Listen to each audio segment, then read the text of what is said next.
Gravísimos ataques del gobierno del PSOE en contra de la independencia judicial y por tanto del Estado de Derecho ante su persecución ilegal en contra del juez Juan Carlos Peinado. Veámoslo. Ayer toda la actualidad judicial de España estuvo copada por esa condena del Tribunal Supremo contra el ex número 2 del Partido Socialista y ex ministro de Transportes, José Luis Ábalos. Pero también ayer ocurrieron cosas tremendamente graves contra la independencia del Poder Judicial en España. Y precisamente por ello no querría dejar de reflexionar sobre el atropello servil y politizado del Consejo General del Poder Judicial en contra del juez Juan Carlos Peinado. Los hechos son bastante sencillos de resumir. Este fin de semana, el juez Juan Carlos Peinado publicó un auto en el que enviaba a juicio oral a la esposa del presidente del gobierno, Begoña Gómez, y al mismo tiempo le imponía diversas medidas cautelares personales para minimizar el riesgo de fuga.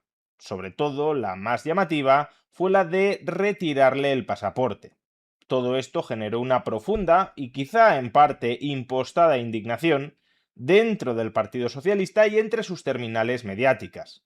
Consideraban que era del todo inadmisible que Juan Carlos Peinado le retirara el pasaporte a la esposa del presidente del gobierno porque, a su entender, el riesgo de fuga de Begoña Gómez no existe y por tanto no hay base para tomar esa medida cautelar. Y hay que decir, como ya expliqué en el vídeo que dediqué a esa cuestión, que ciertamente existen razones de peso para criticar la decisión del juez Juan Carlos Peinado de imponer esa medida cautelar personal contra Begoña Gómez. Es decir, que la crítica pública al auto del juez Juan Carlos Peinado no me parece en absoluto algo reprobable ni que socave la independencia judicial. El juez tiene su autonomía para tomar ciertas decisiones que además son revisables mediante recurso por la Audiencia Provincial de Madrid y el público, los ciudadanos, leído e interiorizado el auto, también tenemos la libertad de expresión para dar nuestra opinión, para expresar nuestro parecer sobre ese auto. Y repito, las razones que arguyó Juan Carlos Peinado para retirarle el pasaporte a Begoña Gómez probablemente no sean las más sólidas del mundo. Pero esa es una cuestión, que podamos discrepar y criticar el auto, incluso que podamos aventurar que el recurso presentado ante la Audiencia Provincial terminará levantando esas medidas cautelares, eso es una cuestión, y otra muy distinta, la ofensiva que desde el fin de semana lanzó el gobierno de España en contra del juez Juan Carlos Peinado. Y es que ese mismo fin de semana, el ministro del Interior, Fernando Grande Marlaska, exigió al Consejo General del Poder Judicial que sancionara al juez Juan Carlos Peinado. El argumento utilizado por el ministro del Interior para justificar esta exigencia al Consejo de que sancione a Juan Carlos Peinado es que éste había denostado a los cuerpos y fuerzas de seguridad del Estado en el auto en el que abre juicio oral a Begoña Gómez. Porque a la hora de justificar por qué le quitaba el pasaporte, decía que los escoltas de Begoña Gómez, miembros de los cuerpos y fuerzas de seguridad del Estado, podrían incluso ayudarla a escapar y sustraerse de la acción de la justicia, y que por eso era necesario retirarle el pasaporte. En el vídeo que dediqué a analizar el auto del juez Peinado ni siquiera traté esta línea argumental de que los cuerpos y fuerzas de seguridad del Estado podrían ayudar a Begoña Gómez a escapar, aun cuando era una de las líneas argumentales que más críticas recibió desde los medios de comunicación. Y la razón por la que no lo traté es porque se trata de un argumento secundario expuesto en el auto de Peinado como réplica a la defensa de Begoña Gómez. En esencia, Begoña Gómez argumenta que no es necesario que le sea retirado el pasaporte porque siempre está escoltada por cuerpos y fuerzas de seguridad del Estado. Por tanto, ¿cómo va a poder escaparse si está en cierto modo presa, rehén de las fuerzas del orden del Estado español. Y Juan Carlos Peinado contraargumenta que eso tampoco constituye una garantía absoluta, porque los escoltas asignados a Begoña Gómez, y que forman parte de las fuerzas de seguridad del Estado, podrían también ayudar a escaparla, que no es solo que la estén custodiando o vigilando, sino que, llegado el caso, podrían convertirse en cómplices de su vida. Ya digo, no se trata de un argumento central utilizado por Peinado, sino de una réplica a la exposición que hacía la defensa para pedir que no se le retirara el pasaporte. Claro, si la defensa te habla de los cuerpos y fuerzas de seguridad del Estado como garantía última de que Begoña Gómez no va a poder escapar, pues Peinado dice que eso no es una garantía total, que no sería la primera vez que en España los cuerpos y fuerzas de seguridad del Estado ayudan a un político a fugarse. Sea como fuere, si hay gente, por ejemplo el gobierno, que considera que esta línea argumental que ha utilizado Peinado en su auto denosta a las fuerzas de seguridad del Estado y que por tanto es material sancionable, pues también están en su derecho de elevar la queja ante el Consejo General del Poder Judicial para que éste resuelva el asunto y decida si sanciona o no sanciona, en este caso a Juan Carlos Peinado.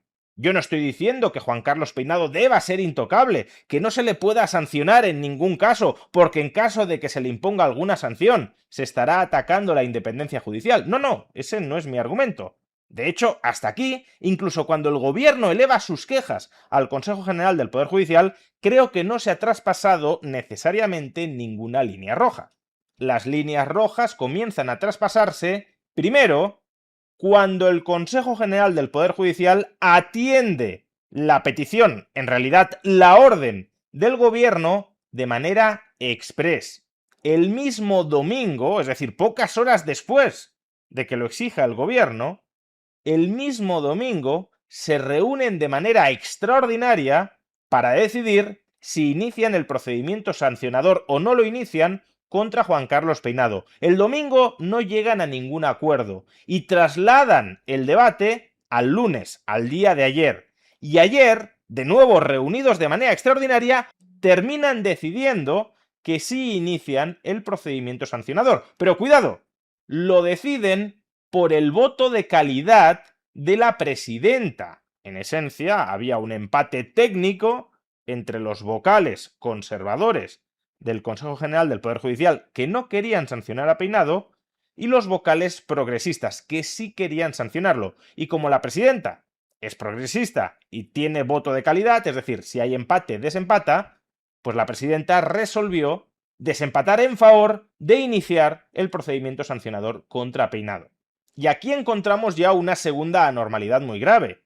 Tanto los vocales conservadores como los vocales progresistas han sido nombrados y por tanto en gran medida responden por los partidos políticos, los conservadores por el PP, los progresistas por el PSOE. Y cada uno de ellos lo que hace es defender los intereses de sus amos, de aquellos que los han nombrado. Por eso, el Consejo se reúne de manera extraordinaria, porque los vocales progresistas atienden las órdenes del PSOE, que es aquel que los nombró. Y los vocales progresistas terminan votando a favor de iniciar el procedimiento sancionador contra Juan Carlos Peinado porque el PSOE les exige que lo hagan y responden a la voz de su amo. Hasta el punto, insisto, de que hay una división radical dentro del Consejo y tiene que ser la presidenta, progresista al servicio del PSOE, la que desempate. Por tanto, ya de entrada, lo que tenemos es una clara instrumentalización política por parte del PSOE, del gobierno del PSOE, del órgano de gobierno de los jueces.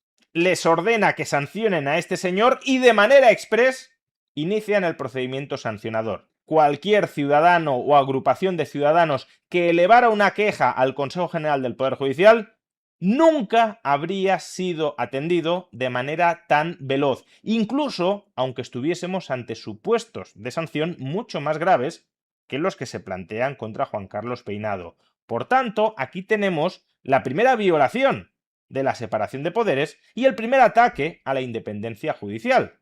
El órgano de gobierno de los jueces no es independiente del poder ejecutivo para decidir si sanciona o no sanciona a Juan Carlos Peinado, a un juez. el criterio a partir del cual se decide iniciar el procedimiento sancionador no es una decisión razonada, de buena fe, por parte de los miembros del Consejo General del Poder Judicial. No, no. Es atender a una orden política de persecución contra Juan Carlos Peinado.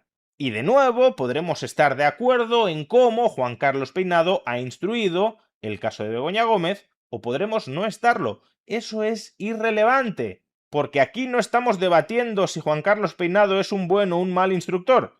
Estamos debatiendo si el gobierno ha de tener derecho a instrumentalizar el Consejo General del Poder Judicial para perseguir a aquellos jueces que no le gustan. Sería tan ridículo como justificar que el gobierno le dé una orden a la agencia tributaria para perseguir a Juan Carlos Peinado, porque como no nos gusta cómo ha instruido el caso de Begoña Gómez, pues entonces está justificado que le abran una inspección fiscal por orden del gobierno de España.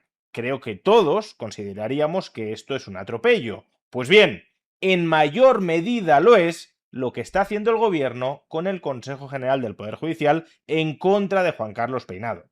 Y de hecho, todo este episodio todavía es más grave de lo que he descrito hasta aquí. No es solo que el Consejo General del Poder Judicial se reuniera de manera exprés en atención a la orden del gobierno del PSOE, o que los vocales progresistas de ese consejo votaran lo que les dijo el PSOE que votaran. No, no, es que para atender la petición del PSOE se han tenido incluso que saltar la ley. ¿Y por qué digo que el Consejo se ha saltado la ley? Para perseguir a Juan Carlos Peinado y tratar de sancionarle. Acudamos al artículo 418 de la Ley Orgánica del Poder Judicial, la que regula la potestad sancionatoria sobre los jueces del Consejo General del Poder Judicial. Bien, ese artículo 418 establece las faltas graves que puede cometer un juez. Y en su apartado sexto podemos leer: son faltas graves la utilización en las resoluciones judiciales de expresiones innecesarias o improcedentes, extravagantes o manifiestamente ofensivas o irrespetuosas desde el punto de vista del razonamiento jurídico. En este caso, el Consejo General del Poder Judicial solo procederá a sancionar previo testimonio deducido o comunicación remitida por el Tribunal Superior respecto de quien dictó la resolución y que conozca de la misma en vía de recurso. Este artículo está diciendo dos cosas: que el Consejo podrá sancionar a aquellos jueces que en sus resoluciones utilicen expresiones inadecuadas. Por ejemplo, podría ser el argumento por parte de Peinado de que los cuerpos y fuerzas de seguridad del Estado podrían ayudar a escapar del país a Begoña Gómez, es decir, que podrían ser cómplices de un delito. Dicho de otra manera, en principio sí que podría haber base jurídica para sancionar a Peinado. Pero atención a la segunda parte de este artículo. La segunda parte de este artículo dice que el Consejo solo podrá iniciar el procedimiento sancionador contra un juez si la resolución en la que se utilizan expresiones inadecuadas está siendo objeto de recurso en el Tribunal Superior y por ejemplo, la Audiencia Provincial de Madrid, ha instado la sanción contra el juez que ha emitido esa resolución problemática. Pues bien, este segundo elemento, que es condición indispensable para activar el 418.6 de la Ley Orgánica del Poder Judicial, en este caso no sucede, porque la Audiencia Provincial de Madrid no le ha pedido nada al Consejo General del Poder Judicial. No le ha dicho: fíjense, este descerebrado de Juan Carlos Peinado lo que dice en su resolución, hay que sancionarlo. No, no. La petición de sanción no la ha hecho el órgano judicial superior a Juan Carlos Peinado, la ha hecho el gobierno. Y por eso el artículo 418.6 no es aplicable contra esta resolución, contra este auto de Juan Carlos Peinado. Entonces, ¿qué creéis que ha hecho el Consejo General del Poder Judicial para justificar que inicia un procedimiento sancionatorio contra Juan Carlos Peinado, si no puede asirse al 418.6? Pues ha dicho: vamos a utilizar otro precepto, el 418.5. 418.5 son faltas graves: el exceso o abuso de autoridad o falta grave de consideración respecto de los ciudadanos, instituciones, secretarios, médicos forenses o del resto del personal al servicio de la Administración de Justicia, de los miembros del Ministerio Fiscal, abogados y procuradores, graduados sociales y funcionarios de la Policía Judicial. Pero ¿por qué el Consejo no puede utilizar este artículo para sancionar a Juan Carlos Peinado?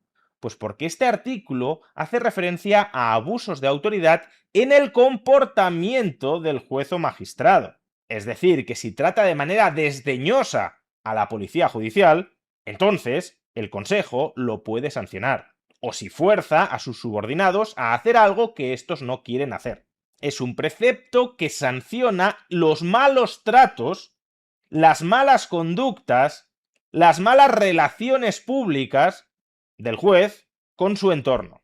Pero para sancionar expresiones inadecuadas en una resolución judicial, que es lo que nos ocupa en este caso, no hay que irse al 418.5, sino, como ya hemos visto, al 418.6. Pero como el Consejo General del Poder Judicial no puede utilizar el 418.6 porque requiere de petición expresa por parte del órgano superior, fuerza una interpretación inadecuada del 418.5 para iniciar el procedimiento de sanción contra Peinado porque el gobierno se lo ha ordenado. Fijaos, por tanto, en la gravedad del asunto que tenemos entre manos. Los vocales progresistas del Consejo saben que están haciendo mal, saben que están utilizando un artículo de la ley para intentar sancionar a un juez sin que ese artículo de la ley en realidad los autorice a sancionarlo.